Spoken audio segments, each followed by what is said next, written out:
నమస్తే, welcome to focus. జూన్లో వాన చాడలేదు. అక్కడక్కడ చిరుజల్లులే తప్ప భారీ వర్షాలు లేవు. జూలైలోనూ వర్షాలు అంతంత మాత్రమేనా? ఈసారి సాధారణం కంటే ఎక్కువ వర్షాలుంటాయన్న ఐఎండీ అంచనాలు తప్పాయా? వర్షాల ఆలస్యంతో ఈ సీజన్ ఎలా ఉండబోతుంది? అల్పపీడనం ఏర్పడితేనే వరుణుడు కరుణించే ఛాన్స్ ఉందా? నైరుతి రుతుపవనాలు ముందే వచ్చి మురిపించాయి. తొలకరితో పులకరించేలా చేశాయి. ఆ తర్వాత వారానికే మొండికేశాయి. ఫలితంగా జూన్ అంతా వానజాడ లేకుండా పోయింది. అక్కడక్కడ చిరుజల్లులు తప్ప పెద్ద వర్షమే లేదు. జూలైలోనూ అంతంత మాత్రంగానే వర్షాలుంటాయా? వర్షాభావ పరిస్థితులకు కారణాలేంటి? జూన్లో వానజాడ లేదు. చినుకు లేక ముందుకు సాగని సాగు, దోబూచులాడుతున్న మబ్బులు, అక్కడక్కడా జల్లులే తప్ప భారీ వర్షాలు లేవు. వర్షాభావంతో అన్నదాతల్లో ఆందోళన. జూలైలో వర్షాలు అంతంత మాత్రమేనా? వర్షాల ఆలస్యంతో ఈ సీజన్ ఎలా ఉండబోతోంది? అల్పపీడనం ఏర్పడితే వర్షాలు పడే ఛాన్స్ ఉందా? వానాకాలం వచ్చి నెలవుతోంది. చినుకు జాడలేదు. అక్కడక్కడా చిరుజల్లులే తప్ప గట్టి వర్షం ఎక్కడా పడటం లేదు. వేసవిని తలపించేలా ఎండలు మండుతున్నాయి. నైరుతి రుతుపవనాలు వచ్చి 3 వారాలు దాటినా చినుకుల సవ్వడి లేదు. భరించలేని ఉక్కపోత ఉక్కిరి బిక్కిరి చేస్తోంది. ఈ టైంకు వర్షాలకు తడిసి ముద్దవ్వాలి. కానీ దీనికి భిన్నంగా విచిత్ర వాతావరణం కలవరపెడుతోంది. మొన్నటిదాకా ఉక్కపోతతో అల్లాడిన ఉత్తరాదిని ఇప్పుడు వర్షాలు ముంచెత్తాయి. దక్షిణాదిలో కొన్ని ప్రాంతాల్లో తప్ప అంతటా వానల్లేవు. ముఖ్యంగా తెలుగు రాష్ట్రాల్లో వరుణ కరుణ కరువైంది. ముందస్తుగానే తొలకరి మురిపించినా ఆ తర్వాత వానల కోసం ఎదురు చూడాల్సిన పరిస్థితులు ఏర్పడ్డాయి. రోజు ఆకాశంలో కారుమబ్బులు కమ్ముకుంటున్నాయి. ఊరించిన మేఘాలు అరగంటలో ఉసూరుమంటున్నాయి. నైరుతి రుతుపవనాలు వచ్చేటప్పుడు ఎంత బలంగా వచ్చాయో ఇప్పుడు అంతగా బలహీనపడ్డాయి. ఫలితంగా రుతుపవనాలు ప్రవేశించిన తొలివారం తప్ప ఎక్కడా పెద్ద వర్షాలు పడలేదు. బంగాళాఖాతంలో అనుకూల పరిస్థితులు లేకపోవడం, అల్పపీడనాలు ఏర్పడకపోవడం, పశ్చిమ గాలుల ప్రభావం వంటి కారణాలతో ప్రస్తుతం రుతుపవనాలు వీక్ అయ్యాయని వాతావరణ నిపుణులు అంటున్నారు. బంగాళాఖాతంలో అల్పపీడనాలు, ద్రోణులు ఏర్పడితే రుతుపవనాలు మళ్లీ యాక్టివ్ అవుతాయని అంచనా వేస్తున్నారు. ప్రస్తుతం నెలకొన్న పరిస్థితులు కూడా రుతుపవనాలు వీక్గా మారడానికి కారణమే ఉండొచ్చని భావిస్తున్నారు. పశ్చిమ గాలుల ప్రభావం వల్లే ఉష్ణోగ్రతలు ఎక్కువగా ఉంటున్నాయి. ఈ నెల 1నే కేరళలోకి ప్రవేశించిన రుతుపవనాలు 4న తెలుగు రాష్ట్రాల్లోకి ప్రవేశించాయి. 6 రోజుల్లోనే విస్తరించాయి. ఈ నెల 10 నుంచి మధ్య భారతంలో విస్తరిస్తున్న రుతుపవనాలు సడన్గా మందకొడిగా మారిపోయాయి.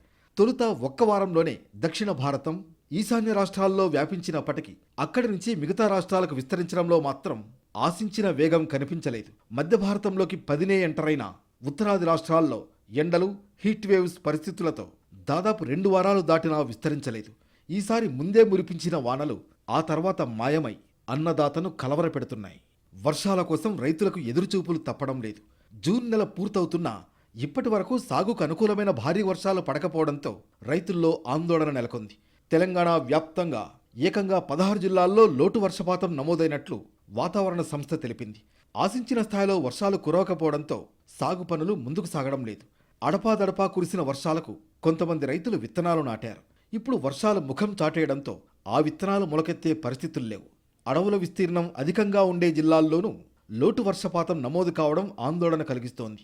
ఆదిలాబాద్, కొత్తగూడెం, భూపాలపల్లి, జగిత్యాల, కామారెడ్డి, కరీంనగర్, ఖమ్మం, ఆసిఫాబాద్, మంచిర్యాల, ములుగు, నిర్మల్, నిజామాబాద్, పెద్దపల్లి, రంగారెడ్డి, సిద్దిపేట, వరంగల్ జిల్లాల్లో తక్కువ వర్షపాతం నమోదైంది. మిగిలిన జిల్లాల్లోనూ అంతంత మాత్రంగానే వర్షాలు కురిశాయి. ఈ సీజన్లో జూన్లో కురవాల్సిన వర్షం మే నెలలోనే కురిసింది. ఎర్రని ఎండలు దంచాల్సిన మే నెలలో 128% అధిక వర్షం కురిసినట్లు వాతావరణ సంస్థ తెలిపింది. 24 జిల్లాల్లో అత్యంత ఎక్కువగా వర్షపాతం నమోదు కావడం విశేషం. 5 జిల్లాల్లో అధిక వర్షపాతం నమోదైంది. ఈ నెలలో వర్షాల జాడే లేదు. వర్షాలు ఆలస్యం అవుతుండడంతో సీజన్ ఏ విధంగా ఉంటుందోనని రైతులు ఆందోళన చెందుతున్నారు. ఇప్పటికే ఎరువులు, విత్తనాలను కొనుగోలు చేసి భూములను సిద్ధం చేసుకుని వర్షాల కోసం ఎదురు చూస్తున్నారు. మే, జూన్లో కురిసిన వర్షాలకు విత్తనాలు వేసిన రైతుల పరిస్థితి అగమ్యగోచరంగా మారింది. వర్షాలు ఆలస్యమై ఆ విత్తనాలు మొలకెత్తే పరిస్థితి లేదు. చాలా జిల్లాల్లో పత్తి విత్తనాలు మొలకెత్తక రైతులు ఆందోళన చెందుతున్నారు. వాస్తవానికి వర్షాధార పంటలైన పత్తి, సోయాబీన్, మొక్కజొన్న, జొన్న, కంది, పెసర వంటి పంటల్ని రైతులు 60-75 మిల్లీమీటర్ల వర్షపాతం కురిసిన తర్వాతే విత్తుకోవాలి. అదేవిధంగా ఆ పంటలు వేసే భూమి 15-20 సెంటీమీటర్లు తడిసిన తర్వాత మాత్రమే విత్తనాలను వేయాలి. రైతులు ముందే వేయడంతో ఇటు వర్షాలు లేకపోవడం, అటు భూమి లోపలి వేడితో విత్తనాలు భూమిపాలవుతున్నాయి. రైతులకు పెట్టుబడి నష్టం మీద పడుతోంది. మళ్లీ విత్తనాలు వేసుకోవాల్సిన పరిస్థితి ఏర్పడుతోంది. జూన్ నెల పూర్తవుతున్నా వర్షాలు లేక పత్తితో పాటు పెసర, కంది, మొక్కజొన్న పంటల సాగు ఆలస్యమైంది. సగటున 40 డిగ్రీల పైనే ఉష్ణోగ్రతలు నమోదవుతున్నాయి. ఠారెత్తుతున్న ఎండలతో ప్రజలు విలవిలలాడుతున్నారు. గతంలో ఎన్నడూ లేని విధంగా రైతులు ఈసారి పొడిదుక్కుల్లోనే పత్తి విత్తనాలు నాటారు. ఎండలకు విత్తనాలు వట్టిపోయే అవకాశం ఉంది. వర్షాలు ఇప్పుడు కురిసినా మొలకెత్తే అవకాశం లేదని, మళ్లీ విత్తనాలు నాటాల్సిందేనని రైతులు వాపోతున్నారు. జూన్ మొదటి వారంలో ఆదిలాబాద్, మంచిర్యాల, నిజామాబాద్, ములుగు, రాజన్న సిరిసిల్ల జిల్లాలు మినహా మిగిలిన అన్ని జిల్లాల్లో సాధారణం నుంచి ఓ మోస్తరు వర్షాలు కురిశాయి. సాధారణంగా తొలకరి జల్లులకే రైతులు వ్యవసాయ పనులు మొదలు పెడతారు. కానీ ఈసారి రైతులకు తీవ్ర నిరాశే మిగిలింది. సీజన్ ప్రారంభమై 2 వారాలైనా ఇప్పటి వరకు ఒక్కసారి కూడా భారీ వర్షం జాడేలేదు. జూన్ మొదటి వారంలో కురిసిన తొలకరికి కొన్ని జిల్లాల్లో రైతులు పత్తి, మొక్కజొన్న, పెసర పంటల సాగు మొదలుపెట్టారు. విత్తనాలు కూడా చల్లిన తర్వాత వరుణదేవుడు ముఖం చాటేశాడు. ఈ సీజన్లో విస్తారంగా వర్షాలుంటాయని ముందస్తు అంచనాలున్నా పరిస్థితులు అందుకు విరుద్ధంగా ఉన్నాయి. వరుణుడి కరుణ కోసం అన్నదాతలు ఆశగా ఎదురుచూస్తున్నారు. సీజన్ ప్రారంభమై 20 రోజులు దాటినా కనీస వర్షపాతం నమోదు కాకపోవడంతో ఆందోళన చెందుతున్నారు. వర్షాలు కురుస్తాయని ఆశతో ముందుగా విత్తిన విత్తనాలు మొలకెత్తకపోవడంతో నష్టం తప్పదేమోనని భయపడుతున్నారు. కొన్ని చోట్ల పత్తి మొక్కల్ని కాపాడుకోవడానికి నానా కష్టాలు పడుతున్నారు. మరికొందరు రైతులు మొక్కజొన్న పంటకు స్ప్రింక్లర్లను అమర్చుకుని కాపాడుకుంటున్నారు. ఇప్పటి వరకు రాష్ట్ర వ్యాప్తంగా లక్షల ఎకరాల్లో పత్తి, మొక్కజొన్న పంటలు వేయగా చాలా వరకు గింజలు మొలకెత్తని పరిస్థితి నెలకొంది. దీంతో మరోసారి విత్తుకోవాల్సిన పరిస్థితులు ఏర్పడ్డాయి. జూన్లో ఆశించిన మేర వర్షాలు పడనందున రైతులు తొందరపడి విత్తనాలు వేయొద్దంటున్నారు వ్యవసాయ అధికారులు. భూమిలో తడి లేకపోతే విత్తనాలు మొలకెత్తడం కష్టం. ఇంకా సీజన్ ముగియలేదు కాబట్టి రైతులు మరికొన్ని రోజులు వర్షాల కోసం వేచి చూడడం ఉత్తమమని చెబుతున్నారు. ముఖ్యంగా పత్తి, మొక్కజొన్న రైతులు భూమి తడిసిన తర్వాతనే విత్తనాలు విత్తాలంటున్నారు.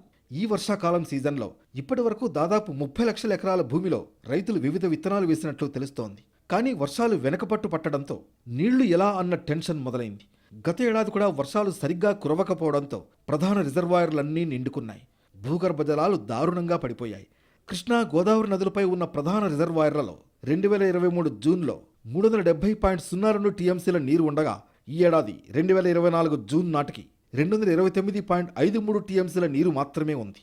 రిజర్వాయర్లలో ఉన్న నీరు తాగునీటి అవసరాలకు మాత్రమే వినియోగించే పరిస్థితి కనిపిస్తోంది. భూగర్భ జల మట్టం 2023 జూన్లో 6.24 మీటర్ల లోతున ఉండగా ఈ ఏడాది 2024 జూన్లో 10.36 మీటర్ల లోతుకు పడిపోయింది. 2023-24 ఆర్థిక సంవత్సరంలో వర్షాభావ పరిస్థితుల కారణంగా దాదాపు 200 మండలాల్లో తీవ్ర కరువు పరిస్థితి నెలకొంది. రిజర్వాయర్లకు వరద నీరు రాకపోవడంతో నాగార్జున సాగర్ ఆయకట్టుకు నీటిని విడుదల చేయలేకపోయింది. గత ఏడాది కంటే ఈ సీజన్లో సాగర్ జలాశయంలో నీటి మట్టం మరింత పడిపోయింది. గత ఏడాది సాగర్లో 149.46 టీఎంసీల నీరు ఉండగా ఈ ఏడాది 122.52 టీఎంసీల నీరు మాత్రమే ఉంది. దాదాపు 40 ఏళ్ల తర్వాత కృష్ణానది తీవ్ర నీటి లోటును ఎదుర్కొంటోందని జలవనరుల నిపుణులు చెబుతున్నారు. ఈ ఏడాది పరిస్థితి ఇలాగే కొనసాగితే ఆయకట్టు భూమికి సాగునీరు ఇచ్చే పరిస్థితి ఉండదని అధికారులు అంటున్నారు. అయితే ఇది జూన్ నెల మాత్రమే కావడంతో వర్షాకాలం సెప్టెంబర్ వరకు ఉన్నందున రాబోయే రోజుల్లో వర్షాలు కురుస్తాయన్న ఆశాభావాన్ని అధికారులు వ్యక్తం చేస్తున్నారు. వాస్తవంగా వర్షాకాలం సీజన్ ప్రారంభం కాకముందే మే నెలలో 128% అధికంగా వర్షం కురిసింది.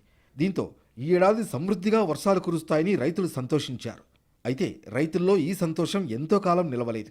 మేలో కురిసి రైతుల్లో ఆశలు కల్పించిన వర్షాలు జూన్ 2వ వారం తర్వాత నిరాశను కలిగించాయి. పంటల బీమా పథకం అమల్లో లేకపోవడంతో రైతులు ఆర్థికంగా నష్టపోయే అవకాశం ఉంది.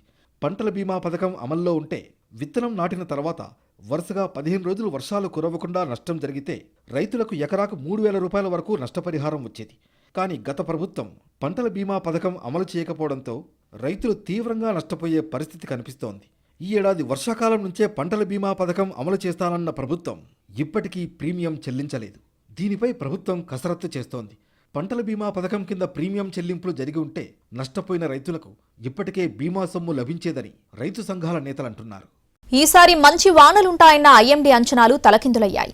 సాధారణ వర్షపాతం దేశవ్యాప్తంగా 19% తక్కువగా నమోదైంది. వర్షాలేక ప్రాజెక్టులు డెడ్ స్టోరేజ్ కు చేరాయి. ఈ ఏడాది ఖరీఫ్ సాగు కష్టంగానే ఉంటుందా? దేశంలో ఎక్కడెక్కడ లోటు వర్షపాతం నమోదైంది? ఏపీలోనూ వర్షాభావ పరిస్థితులు నెలకొన్నాయి. ముందస్తుగానే వచ్చిన నైరుతి వేగంగా రాష్ట్రమంతా విస్తరించింది. తొలకరి పలకరింపు పులకరించేలా చేసింది. కానీ ఆ తర్వాత వర్షం జాడ లేకుండా పోయింది. కొన్ని జిల్లాల్లో అప్పుడప్పుడు వర్షాలు కురిశాయి. ఇంకొన్ని జిల్లాల్లో చిరుజల్లులు పడ్డాయి. ఎక్కడా భారీ వర్షం కురిసిన పరిస్థితులు లేవు. రాబోయే రోజుల్లో మోస్తరు నుంచి భారీ వర్షాలు కురుస్తాయని వాతావరణాధికారులు పదే పదే చెప్పినా ఏపీలో పరిస్థితులు అందుకు భిన్నంగా ఉన్నాయి. జూన్ అంతా ఎండలు దంచికొట్టాయి. భరించలేని ఉక్కపోత ఇబ్బందులు పడ్డారు జనం. వర్షాలనే నమ్ముకున్న రైతుల పరిస్థితి చెప్పనక్కర్లేదు. ఆకాశానికేసి ఎదురు చూడడం వారి వంతైంది. నైరుతి రుతుపవనాలు వచ్చినా చినుకు రాలకపోవడం రైతుల్ని కలవరపెడుతోంది. ప్రతిరోజు సాయంత్రం ఆకాశంలో కారుమబ్బులు కమ్ముకోవడం, కొద్దిసేపటికి నీలంగా మారిపోవడం సర్వసాధారణమైపోయింది. జూన్ నెలలో 4-5 రోజులు మాత్రమే వర్షం కురిసింది. ఆ తర్వాత ఒక్క వర్షం కూడా పెద్దగా కురవలేదు. దీంతో ఈ ఏడాది కూడా ఖరీఫ్ సాగు కష్టంగా కనిపిస్తోంది. సాగు చేసిన పంటలు వర్షం కురవకపోవడంతో ఈదురుగాలులకు, ఎండవేడిమికి పంటలు ఎండిపోతున్నాయి. దీంతో అప్పులు చేసి పెట్టుబడులు పెట్టి పంటలు సాగు చేసిన రైతన్న ఆవేదన చెందుతున్నాడు. వర్షం కురవకపోవడంతో సాగు చేసిన పంటలు ఎండిపోవడం, కొత్త పంటలు సాగు చేసేందుకు పదును కాకపోవడంతో రైతన్న వర్షం కోసం ఆకాశం వైపు ఆశగా చూస్తున్నాడు. దేశవ్యాప్తంగా ఈసారి సాధారణ వర్షపాతం నమోదవుతుందని ఐఎండీ వేసిన అంచనాలు తల్లకిందులవుతున్నాయి. ఐఎండీ ఆశించిన విధంగా రుతుపవనాలు ముందుకు కదలడం లేదు. దేశంలోని అన్ని ప్రాంతాలకు నైరుతి రుతుపవనాలు విస్తరించినా వాటి ప్రభావం అంతంత మాత్రంగానే ఉంటుంది. దీంతో జూన్ నెలలో దేశవ్యాప్తంగా సగటు వర్షపాతం ఐఎండీ అంచనాల కంటే 19% తగ్గింది. దేశంలో రుతుపవనాల మందగమనం కారణంగా వర్షపాతం లోటు కనిపిస్తోంది. ప్రతి ఏటా జూన్లో నమోదయ్యే వర్షపాతంలో ఈసారి ఏకంగా 19% తగ్గుదల నమోదైంది. జూన్ 12 తర్వాత రుతుపవనాల మందగమనం కారణంగా మొత్తం 36 సబ్ డివిజన్లలో ఏకంగా 21 చోట్ల వర్షపాతం సాధారణం కంటే తక్కువగా ఉన్నట్లు ఐఎండీ చెబుతోంది. ఈ నెలలో భారతదేశంలో సాధారణ వర్షాలు కురుస్తాయని ముందుగా అంచనా వేసిన భారత వాతావరణ విభాగం జూన్ 18న దాని ప్రారంభ అంచనాను సవరించుకోవాల్సి వచ్చింది. జూన్లో నమోదవుతుందని భావించిన దీర్ఘకాల సగటు వర్షపాతాన్ని సాధారణం కంటే తక్కువగా, అంటే ఏకంగా 92%గా తగ్గించుకోవాల్సి వచ్చింది.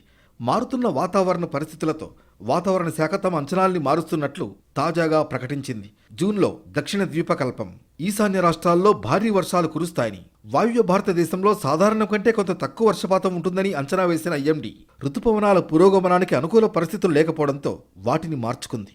దేశంలో ఇప్పటి వరకు 19% తక్కువ వర్షపాతం నమోదైంది. పలుచోట్ల 47 డిగ్రీల ఉష్ణోగ్రతలు నమోదవ్వడం కలవరపెట్టింది. తూర్పు ఈశాన్య భారతదేశంలో -16%, మధ్య భారతదేశంలో -23% వర్షాలు నమోదయ్యాయి. దక్షిణ ద్వీపకల్పంలో మాత్రమే కాస్త అధికంగా ఉన్నట్లు ఐఎండీ చెబుతోంది. ఇక్కడ మాత్రం సాధారణ వర్షపాతం కంటే 9% ఎక్కువగా వర్షాలు పడ్డాయి. ఇక సరైన వర్షాలు లేక ప్రాజెక్టుల్లో నీటి నిల్వలు అడుగంటాయి.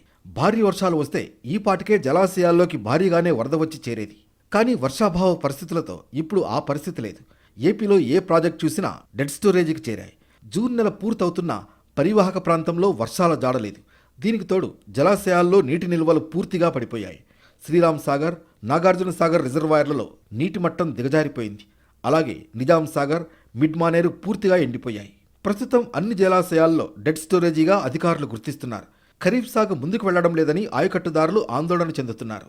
రిజర్వాయర్ పరిసర ప్రాంతాల ప్రజలు నీటి కష్టాలు ఎదుర్కొంటున్నారు. మిడ్మానేరు ప్రాజెక్టులో 25.8 టీఎంసీల నీటి నిల్వ సామర్థ్యం ఉంది. ప్రస్తుతం నీటి నిల్వలు కేవలం 4 టీఎంసీలు ఉన్నాయి. అటు కాళేశ్వరం నుంచి నీరు రాకపోవడం, పరివాహక ప్రాంతంలో వర్షాలు లేక ఇన్ఫ్లో లేకపోవడంతో నీటి నిల్వలు డెడ్ స్టోరేజీకి చేరుకున్నాయి. నిజాం సాగర్, శ్రీరామ్ సాగర్ ప్రాజెక్టులు డెడ్ స్టోరేజ్కు చేరుకున్నాయి. శ్రీరామ్ సాగర్లో కేవలం 7 టీఎంసీల నీరు మాత్రమే నిల్వ ఉంది. శ్రీరామ్ సాగర్ జలాశయపు నీటి మట్టం గరిష్ట ఎత్తు 1091 అడుగులు. అంటే రిజర్వాయర్ పూర్తి స్థాయి నీటి నిల్వ సామర్థ్యం 112 టీఎంసీలు. శ్రీరామ్ సాగర్ నుంచి తాగునీటి కోసం మిషన్ భగీరథ ద్వారా కామారెడ్డి, నిజామాబాద్, జగిత్యాల, ఆదిలాబాద్ జిల్లాలకు 400 క్యూసెక్కుల నీటిని నిరంతరం విడిచిపెడుతున్నారు. శ్రీరామ్ సాగర్ ప్రాజెక్టుపై ఆధారపడి సుమారు 50కి పైగా ఎత్తిపోతల పథకాలు నిర్మించారు. శ్రీరామ్ సాగర్ ప్రాజెక్టులో పూర్తిస్థాయి నీటి మట్టం పెరిగితే తప్ప తాగు, సాగునీటి సమస్య పరిష్కారం కాదు. నిజాం సాగర్లో చుక్క నీరు లేదు. ప్రస్తుత పరిస్థితుల్లో ప్రాజెక్టుల నుంచి సాగునీటిని విడుదల చేసే అవకాశం ఏమాత్రం లేదు. నిజాం సాగర్ పూర్తిస్థాయి నీటి నిల్వలు 17.80 టీఎంసీలు. ప్రస్తుతం చుక్క నీరు లేకపోవడంతో ఎడారిని తలపిస్తోంది. శ్రీశైలం, నాగార్జున సాగర్లో నీటి మట్టం గణనీయంగా పడిపోయింది. అడపాదడపా వర్షాలు కురుస్తున్నా సాగర్లోకి నీరు రావడం లేదు. కృష్ణా బేసిన్లో ఇన్ఫ్లో అంతంత మాత్రంగానే ఉండడంతో ఇప్పటి వరకు నాగార్జున సాగర్కు నీరు వచ్చింది లేదు. నాగార్జున సాగర్ నీటి సామర్థ్యం 319 టీఎంసీలకు గాను ప్రస్తుతం కేవలం 122 టీఎంసీల నీటి నిల్వ ఉంది. దీన్ని ఇరిగేషన్ అధికారులు డెడ్ స్టోరేజీగా పరిగణిస్తారు. కృష్ణా, గుంటూరు, ప్రకాశం జిల్లాలకు తాగునీటికి అత్యవసర పరిస్థితులు వస్తే 490 అడుగుల నీటి మట్టంలోనూ రైట్ కెనాల్కు నీరు వదిలే అవకాశం ఉంది. కృష్ణా రివర్ బోర్డు జోక్యం చేసుకుంటే తప్ప కిందకి నీరు వదలలేమని అధికారులు చెబుతున్నారు. కర్ణాటక, మహారాష్ట్ర ప్రాంతాల్లో భారీ వర్షాలు కురిస్తే తప్ప ప్రస్తుత పరిస్థితుల్లో నాగార్జున సాగర్కు నీరు వచ్చే అవకాశం లేదని, సాగునీటి విడుదలకు అవకాశాలు లేవని అధికారులు చెబుతున్నారు. ప్రస్తుతం నాగార్జున సాగర్ నీరు లేక వెలవెలబోతోంది. దీంతో సాగర్ పరిసర ప్రాంతాల్లో నీటి సమస్య తప్పడం లేదు. గత ఏడాదితో పోలిస్తే ఈసారి వర్షపాతం అధిక లోటు కారణంగా రిజర్వాయర్లకు నీరు చేరడం లేదు.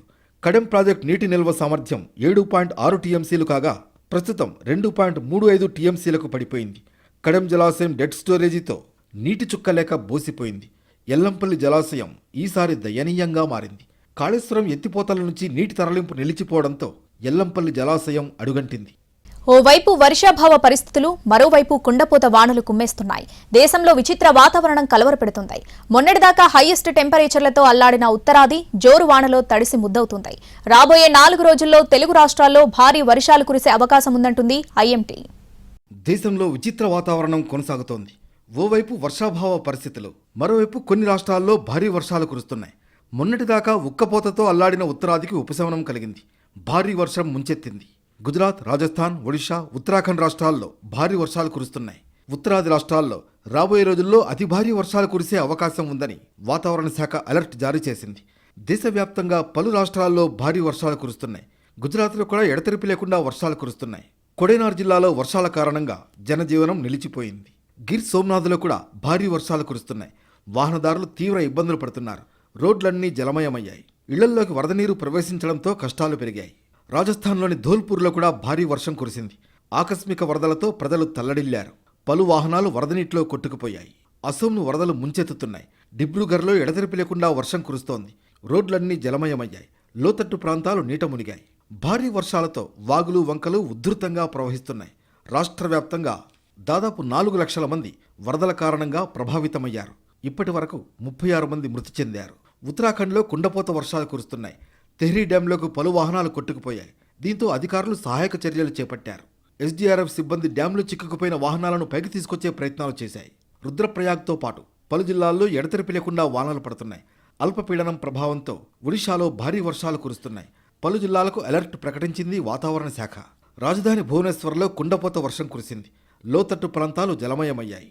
వాహనదారులు తీవ్ర ఇబ్బందులు పడ్డారు. గంజాం, రాయ్గఢ్, గజపతి, కందమాల్, మయూర్భంజ్ జిల్లాల్లో భారీ వర్షాలు కురుస్తున్నాయి. తీర ప్రాంతాల్లో హై అలర్ట్ ప్రకటించారు. ఉత్తరాది రాష్ట్రాల్లో భారీ వర్షాలు కురిసే అవకాశం ఉందని భారత వాతావరణ శాఖ హెచ్చరికలు జారీ చేసింది. దీంతో ప్రజలకు ఎండల తీవ్రత నుంచి ఉపశమనం లభించే అవకాశం ఉంది. అటు మహారాష్ట్ర, గోవా, కర్ణాటకల్లో భారీ వర్షాలు కురిసే అవకాశం ఉందని ఐఎండీ తెలిపింది. ఈశాన్య భారతదేశంలోని అస్సాం, అరుణాచల్ ప్రదేశ్, మణిపూర్, మేఘాలయ, మిజోరాం, నాగాలాండ్, త్రిపుర, సిక్కింలలో ఈ నెల 30 వరకు భారీ వర్షాలు కురిసే అవకాశం ఉంది. తీర ప్రాంతాల్లో హై అలర్ట్ ప్రకటించారు. ఉత్తరాది రాష్ట్రాల్లో భారీ వర్షాలు కురిసే అవకాశం ఉందని భారత వాతావరణ శాఖ హెచ్చరికలు చేసింది. అటు 30 వరకు వాయువ్య భారతదేశంలోని చాలా ప్రదేశాల్లో భారీ నుంచి అతి భారీ వర్షాలు కురుస్తాయి. పశ్చిమ ఉత్తరప్రదేశ్, హర్యానా, పంజాబ్, రాజస్థాన్లలో వర్షాలు పడే అవకాశం ఉంది. తూర్పు ఉత్తరప్రదేశ్లోని వివిధ ప్రదేశాల్లో భారీ నుంచి అతి భారీ వర్షపాతం కురిసే అవకాశం ఉందని ఐఎండీ తెలిపింది.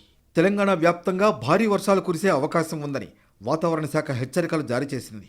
రాష్ట్ర వ్యాప్తంగా ద్రోణి ఆవర్తనం కారణంగా రాష్ట్రంలో ఈ రోజు నుంచి మరో 3 రోజుల పాటు తేలికపాటి నుంచి భారీ వర్షాలు కురిసే అవకాశం ఉందని వాతావరణ శాఖ అధికారులు తెలిపారు. ఆదిలాబాద్, కొమురం భీం ఆసిఫాబాద్, మంచిర్యాల, నిర్మల్, నిజామాబాద్, జగిత్యాల, రాజన్న సిరిసిల్ల, కరీంనగర్, పెద్దపల్లి, జయశంకర్ భూపాలపల్లి, ములుగు, భద్రాద్రి కొత్తగూడెం జిల్లాల్లో అక్కడక్కడ భారీ వర్షాలు కురిసే అవకాశం ఉందని ఐఎండీ స్పష్టం చేసింది. ఖమ్మం, నల్గొండ, సూర్యాపేట, మహబూబాబాద్, వరంగల్, హన్మకొండ, జనగాం, సిద్దిపేట, యాదాద్రి భువనగిరి, రంగారెడ్డి, హైదరాబాద్, మల్కాజ్గిరి, వికారాబాద్, సంగారెడ్డి, మెదక్, కామారెడ్డి, మహబూబ్ నగర్, నాగర్ కర్నూలు జిల్లాల్లో ఉరుములు మెరుపులతో కూడిన ఓ మోస్తరు వర్షాలు కురిసే అవకాశం ఉన్నట్లు చెబుతున్నారు వాతావరణ శాఖ అధికారులు. ఇక హైదరాబాద్లో చాలా చోట్ల భారీ వర్షం కురుస్తోంది. మరికొన్ని ప్రాంతాల్లో తేలికపాటి నుంచి మోస్తరు వర్షాలు పడుతున్నాయి. ఇంటెన్సిటీ స్పెల్తో రాబోయే 3 రోజుల్లో కొన్ని చోట్ల మోస్తరు వర్షాలు పడితే మరికొన్ని ప్రాంతాల్లో భారీ వర్షం కురిసే అవకాశం ఉన్నట్లు చెబుతున్నారు. అటు ఏపీ ప్రజలను వాతావరణ శాఖ హెచ్చరించింది. ఉపరితల ఆవర్తనం, నైరుతి రుతుపవనాల ప్రభావంతో భారీ వర్షాలు కురిసే అవకాశం ఉందంటోంది. కోస్తాలో భారీ వర్షాలు, మిగిలిన జిల్లాల్లో తేలికపాటి నుంచి ఓ మోస్తరు వానలు పడతాయంటోంది. అక్కడక్కడా పిడుగులు పడొచ్చని, గంటకు 50 కిలోమీటర్ల వేగంతో ఈదురుగాలులు వీస్తాయంటున్నారు. శ్రీకాకుళం, పార్వతీపురం మన్యం, విజయనగరం, అల్లూరు సీతారామరాజు, విశాఖపట్నం, అనకాపల్లి, ఏలూరు, ఎన్టీఆర్ జిల్లాల్లో భారీ వర్షాలకు అవకాశం ఉందని చెబుతున్నారు. గడిచిన 24 గంటల్లో శ్రీకాకుళం, విజయనగరం, అల్లూరు సీతారామరాజు, పార్వతీపురం మన్యం, విశాఖపట్నం, అనకాపల్లి, నంద్యాల జిల్లాల్లో వానలు కురిశాయి. అత్యధికంగా అనకాపల్లి జిల్లా యలమంచిలిలో 74.5 మిల్లీమీటర్ల వర్షపాతం నమోదైంది. ఈదురుగాలులు, అక్కడక్కడా పిడుగులు పడే అవకాశం ఉండడంతో ప్రజలు అప్రమత్తంగా ఉండాలని వాతావరణ శాఖ సూచిస్తోంది. అయితే ఉరుములతో కూడిన వర్షం పడే సమయంలో ప్రజలు అప్రమత్తంగా ఉండాలని సూచించారు. రైతులు, వ్యవసాయ కూలీలు, పశు గొర్రెల కాపరులు చెట్లు, పోల్స్, టవర్స్ కింద బహిరంగ ప్రదేశాల్లో ఉండొద్దని హెచ్చరించారు. పార్వతీపురం మన్యం, అల్లూరు సీతారామరాజు, ఏలూరు, తూర్పుగోదావరి జిల్లాలకు ఆరెంజ్ అలర్ట్ చేశారు. అక్కడక్కడ మోస్తరు నుంచి భారీ వానలు పడే అవకాశం ఉందని వాతావరణ శాఖ వెల్లడించింది. మిగిలిన 20 జిల్లాల్లో ఎల్లో అలర్ట్ జారీ చేశారు. ఈ జిల్లాలో మోస్తరు వర్షాలు పడే అవకాశం ఉందని స్పష్టం చేసింది. ఇప్పటికే పలుచోట్ల వర్షాలు పడుతున్నాయని వాతావరణ శాఖ తెలిపింది. ప్రజలు అప్రమత్తంగా ఉండాలని సూచించింది. పశ్చిమ బంగాళాఖాతంలో ఉపరితల ఆవర్తనం కొనసాగుతోంది. నైరుతి రుతుపవనాలు చురుగ్గా కదులుతున్నాయి. రాష్ట్రం వైపు నైరుతి, పశ్చిమ గాలులు వీస్తున్నాయి. వీటి ప్రభావంతో కోస్తాలో భారీగా, రాయలసీమల్లో మోస్తరుగా వర్షాలు కురిసే అవకాశం ఉంది. ఈ సమయంలో 40 నుంచి 50 కిలోమీటర్ల వేగంతో ఈదురుగాలులు వీస్తాయని, ఉరుములు మెరుపులతో వర్షం కురిసే సమయంలో పిడుగులు పడే అవకాశం ఉందని వాతావరణ శాఖ వెల్లడించింది. వెదర్ సిస్టమ్స్ అన్ని జూలై ఫస్ట్ వీక్ నాటికి యాక్టివ్గా మారతాయని, వర్షాలు జోరందుకుంటాయని వాతావరణ అధికారులు చెబుతున్నారు. మొత్తానికి విచిత్ర వాతావరణం దేశంలో నెలకొంది. కొన్ని రాష్ట్రాల్లో వర్షాభావ పరిస్థితులు, మరికొన్ని రాష్ట్రాల్లో కుండపోత వర్షాలు ఉన్నాయి.